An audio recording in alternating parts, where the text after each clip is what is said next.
ከሆነ የሆነ ሰዓት ላይ በማይሆን ሰው ጋር በቃ የማይሆን ግጥጥሞች ውስጥ ከቷችሁ ህይወታችሁን እንዳለ አዋክቦት ምናምን በቃ ለምን ይሄንን ሌቭል ጃምፕ ማድረግ እግዚአብሔር ሆይ ለምን አምላኬ ይሄንን ጊዜ ለምን ጃምፕ አላረገው በቃ ይሄ ጊዜ ይለፈኝ እስክትሉ ድረስ ህይወታችሁን አዋክቦት አናውጡት ምናምን ያልፍ ጊዜ አለ አይደል?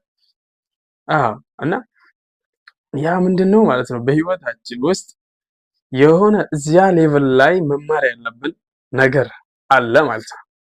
የሆነ እዚያች ሌቭል ላይ ስንደርስ ልክ ሚስ ማድረግ የሌለብን በቃ እዚህ ጋር መላላ ማለት ነው ኤክስፒሪየንስ ማድረግ ያለብን ሌቭል ላይ ያለ ነው ማለት ነው። ሶ ፖዚቲቭሊ ከወሰድነው ያንን ጊዜ ያንን የነውጡን ሰዓት ፖዚቲቭሊ ከወሰድን ካለፍን በኋላ ብዙ ነገር እንደተማርን የሆነ አስተሳሰብ ሌቭላችን ከፍ ብሎ ነው ራሳችንን የምናገኘውና ብዙ ጊዜ ያው ስራዬ ከኮምፒውተር ጋር የተገናኘ ስለሆነ አንዳንዴ ጥሩ ስራ አለ ብዬ የማስባቸው የዛሬ ገበያ ቀን ነው ብዬ የማስበውን ቀን ስራ ስጀምር ኮምፒውተሬ ጸጥ ይሉብኛል፣ ኮምፒውተሬ ይዘጋብኛል፣ የሆነ ችግር በቃ የሆነ ዋርኒንግ ያሳየኛል ኦር ሰምቲንግ በቃ የሆነ ብልሽት ይበላሽብኝና በጣም አማርራለሁ። እንዴ ዛሬ መበላሽት ነበረበት የኮምፒውተር ለምን ምናምን እላለሁ።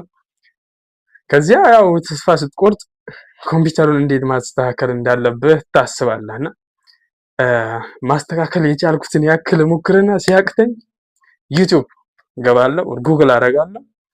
ያንን ፕሮብለም ፊክስ የማደርግባቸው መንገዶችን አያለው ምናምን ከዚያ ኮምፒውተሩን እንደምንም አድርጌ ፊክስ አደርገዋለሁና በዚህ መካከል እንደዛ አንዳንድ ጊዜ ይበላሽብኛል፣ አስተካክላለሁ፣ ይበላሽብኛል፣ አስተካክላለሁ።